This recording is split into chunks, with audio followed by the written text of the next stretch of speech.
હાલો મિત્રો, કેમ છો? મજામાં ને? જો આજે હું વાડીએ આવ્યો છું. સુરતથી આજ સવારે જ અમે આવ્યા છે એવી. તો અમારા ભાઈ કે બકાલું સુરત તમારે જોતું હોય તો લેતા જાઓ. તો હું અને મારા ભાઈ બે આવ્યા છે એવી. તો વાડીએ અમે ભીંડો કર્યો છે, તુરિયા કર્યા છે અને સરગવો છે. ત્રણેય વસ્તુ છે અને સરસ થઈ છે ઉનાળામાં. ઉનાળાના સિઝનમાં થોડોક તડકો હોય પણ વસ્તુ બધી સારી બની છે.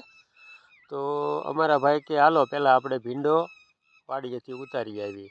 તો હું અને મારા ભાઈ બેય ભીંડો લેવા આવ્યા છીએ. જો હું તમને બતાવું છું.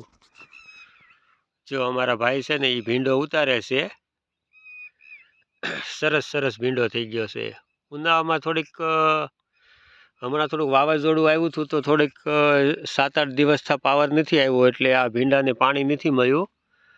પણ જો હવે વિદ્યુત બોર્ડવાળા જો 2 દિવસમાં તાર તૂટી ગયા છે એ રિપેર કરીને જો પાવર આપી દે તો સારું રહેશે, નકર આવડા લોકોને બકાલામાં થોડીક પાણી વગરની તકલીફ થશે. તો હું સરકારને પણ વિનંતી કરું છું કે જેમ બને એમ જલ્દી પાવર આપો, આ ખેતીવાડીવાળાનું બહુ નુકસાન થશે. અને જો તડકો એટલો બધો છે તો તે બિચારા ખેડૂતો કામ બહુ કરે છે. એને એમ થાય 5 પૈસા વધારે મળે તો પણ તડકો ગમે એટલો હોય તોય પણ કામ કરવા વાડીએ આવે છે.